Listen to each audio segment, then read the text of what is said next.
Hello and welcome to my channel. Well, this one is going to be about the Buck 110 and in general, just the knife in general, and this auto in particular, because I've had it for over a day now and I can't stop doing this. I realized something about it. Something about putting an auto on a traditional knife is that what has been the craze that everybody has been following since the laws changed, and they changed gradually a lot of times, but it was flipper knives. Flipping, that action, a lot of people are addicted to knives that do this a lot, and they chase the best one and the one that'll fall down the best, and they get into and hey, there's nothing wrong with that. I was into that myself too, but I started getting back into traditional knives because the Buck 110 was the first knife that I graduated in 1975. All right, so in like 1960s, Bucks 110s were starting to come out and become very popular with everybody, not just hunters, but people that worked on things, and just everybody wanted one. And when I got out of high school, I went directly into the military. I mean, I went in July, so I didn't have a summer basically.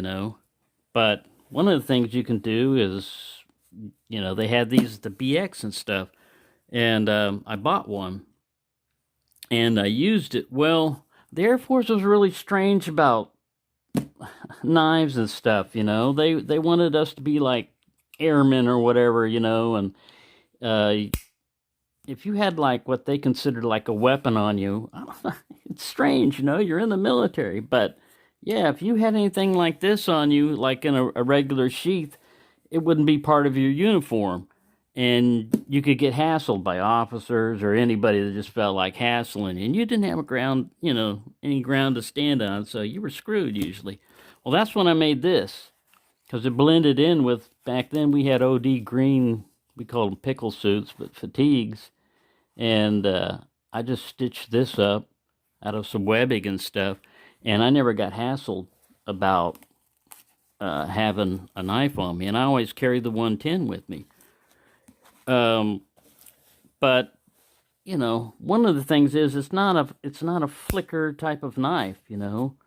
Even this came later. People thought about like adding bolts and studs like that and stuff to it, but I mean, in general, you just realized it wasn't going to come out fast, but when it got there, it was going to be able to do what it needed to do. Well, one of the disadvantages, obviously, is the weight, so you pretty much have to have it on a belt sheath, but once you do, it's no big deal. I mean, if you can't carry 7 ounces on your hip, yeah, you need more exercise or something, there's something wrong with you. But I understand you want to have a light knife and everything, but one of the things that they came out with was a rig kind of like this, where the knife is held in a half open position and strapped down and locked in there, and when you pull it, it opens it up, kind of like, let's see if I can load this without cutting myself.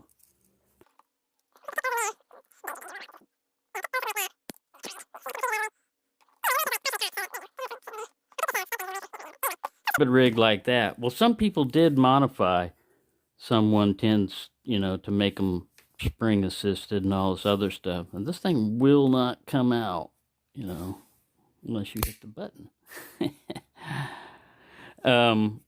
But it makes me appreciate, it links back to my past with this, because I stopped carrying, this after a while.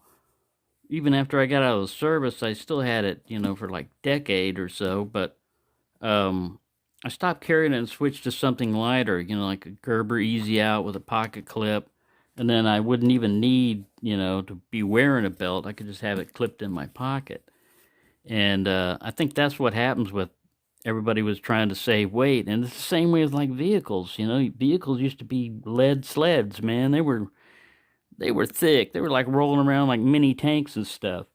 And now everything's made out of plastic and lightweight, and you know, and there's an efficiency to it. Yeah, they get more miles per gallon and everything, but you kind of lose something, a solid chunk of metal. But anyway, I was looking in Levine's guide here about buck knives. Let me see if I can find them here.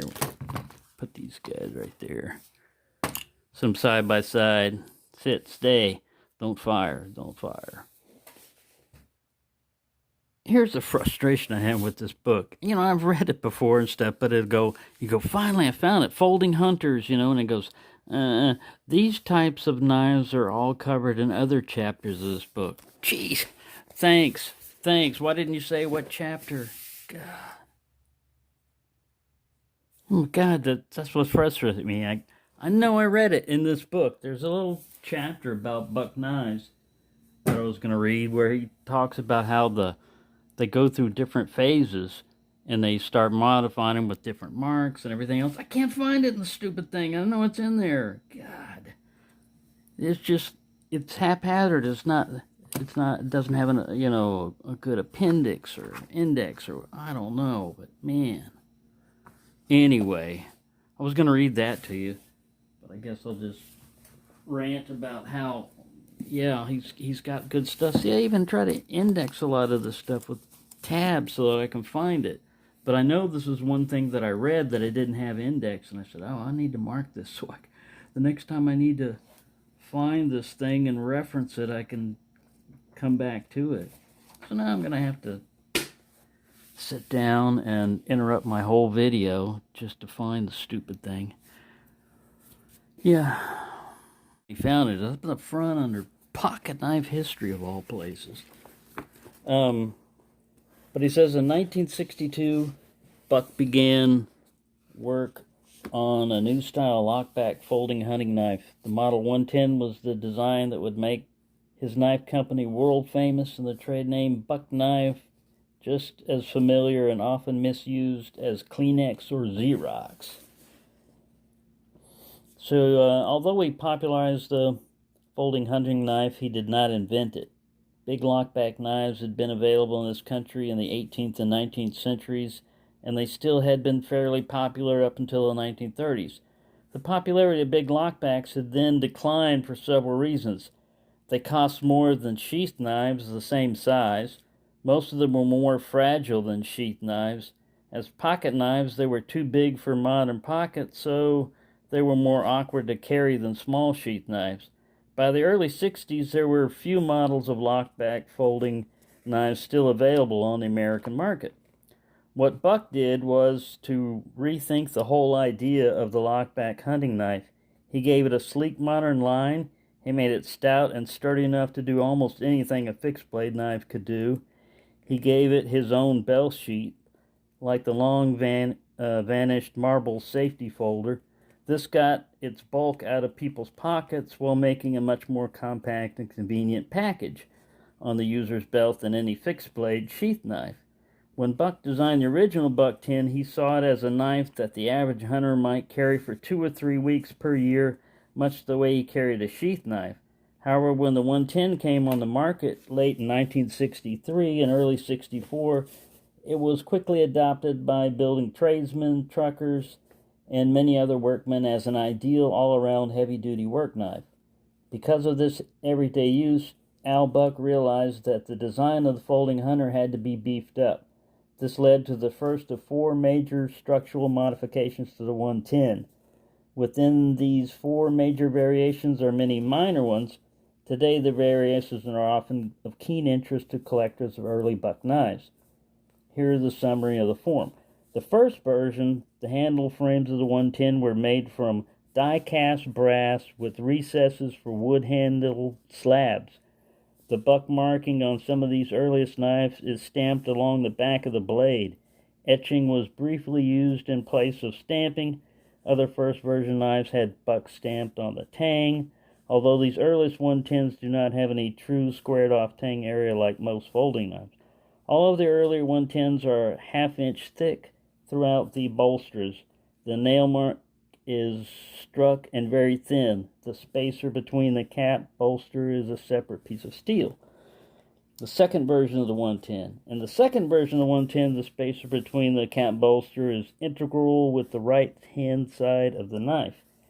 The brass handles on this version are also castings. Polished areas of the brass consequently show minor porosity. As with the first versions, the second version of 110s are ½ inch thick. They also have thin stamped nail nick. Later versions have a wider machine nail mark. The earliest of the second version 110s have the buck tang stamping. The stamping buck/USA replaced it in 1968. The same is true on the fixed blades. In the second version, the two sides of the handle were at first designed to be press fit together. One side was cast with projecting studs, the other with matching holes. This construction did not work well enough, so the holes had to be drilled through the bolsters after assembly and brass rivets installed. The various earlier versions of this knife lacked these rivets. Finally, the latest knives of the second version have a steel rocker pin. All earlier 110s have a brass pin. I think they mean like pivot pin or something. Third version of 110. The third basic modification of the Buck 110 was to replace the cast brass handles with forged brass. Forged handle parts have none of the porosity evident in the cast ones. Also, overall thickness was increased to 9/16 of an inch. These brass forgings made by Revere were used from 1970 to 73. Along with this material and size change was a return to a separate spacer. The earliest third version 110s have a brass spacer. In this 110 design, the end of the spring is seated in the spacer. The steel springs tend to wear down the inside of the brass spacer, which made the spring seem weak. In consequence, steel spacers were soon substituted for the brass. Starting in 1971, the tank stamp of the Buck 110 was changed to 3 lines, Buck 110 USA. Later, a third brass rivet was added to the handle slack. Fourth version. The fourth and latest version of Buck 110 involved a complete change of process used to make the handles. In place of forgings, sintered powdered metal handles were adopted in 1973. Sintered parts can be made to exact tolerances and require only a minimum of finishing. All fourth versions of 110s have steel spacers. In 1983, Buck redesigned and further streamlined the outside appearance of the 110. The handles are now slimmer and all edge corners are rounded. And then it goes on 78, dots were first added to the tank stamping of the 110. These dots are a code to indicate internal mechanical modifications of the knife. The first was 2 dots, thus Buck dot 110 dot USA. These 2 dots indicate a change in the profile of the tang, which prevents the user from converting the 110 into a gravity knife. A third dot in the stamping indicates the addition of a bushing in the joint of the knife. This allows nearly frictionless free movement of the blade around the pivot pin. A fourth dot was added when Buck changed the blade steel from 440C to 425-M modified. All Buck knives have been since converted to 425-M, but only the 110 is marked to indicate the change Buck ... 110 ... USA. In 1986, Buck dropped the dots and began to incorporate a code in the stamp. All knives made in El Cajon to indicate the year of manufacturers. And then he shows the little, okay, get over here with that. That's the codes, the years in there. And then he goes on to the Buck 112. So yeah, that was a lot of reading.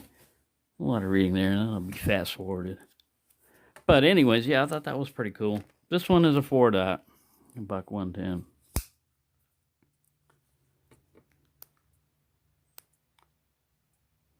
You can see there, if it would ever get to focusing.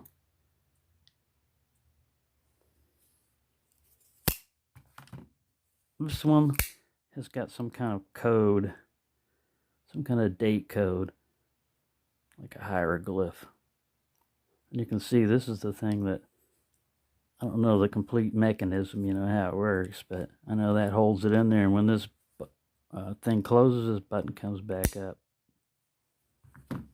But yeah, it's pretty cool. Pretty cool knife. It just brings back memories, And this thing is wickedly sharp. I mean, I never had a knife, I know when I got this one, it wasn't that sharp when I had it out of the box. But yeah. So there you go. That was a little reading from Levine's, because not everybody can get this book. And I'm not sure he's correct about the steel on that, because the steel in this one is 420 HC, and I think it's the same thing in that one, but this one is a 4 dot, so it could be that 425M or whatever he was talking about, modified. So, there you go. It's just a pretty cool knife. Now you don't have to worry about some kind of Emerson-like device that, you gotta, it's on a holster, you carry it on your belt like this. It's plastic, gets in the way. Yeah. I mean, the need for getting it out real fast, at least with this, it's actually more dangerous to try to open this thing, with a thumb assist. It's better to do that two-hand, but when you got this, man, and the good thing about it is not everybody has the capability to use two hands at once. This is good for anybody that's got arthritis or gets disabled or just doesn't want to mess around with, like, I've got to get my other hand. I got to drop my keys. I got to get this so I can stab this cow. He's getting in the way. But yeah, I don't know where that one came from. Riot Squad starts showing up. What's that? What's going on? Huh? What? Yeah. Anyway, that's my ramblings on the Buck 110. It's always been a great knife. It never let me down. When I had this thing, it really did feel like the equivalent to a fixed blade knife. I never had the blade wiggle on me or feel like it's going to slip. I don't think I ever accidentally cut myself with this one either. I might be wrong about that. I just don't remember it if it did. I don't remember. I can't identify the scar. Were you from this or this knife? Or was it that one? What knife did they give me that scar? Some of them you remember. But anyway, there you go. That's my little ramblings on a Buck 110 and a little bit of history. It was a great knife. Still is. A little heavy, but, if you think it's supposed to be the equivalent of like a sheath type of belt knife, but more compact, yeah, people really didn't worry about weight as much back then that I can remember. And I'm a small guy, I could have picked something tiny, a smaller knife. But no, I wanted a 110. Anyways, thank you for watching and have a nice day.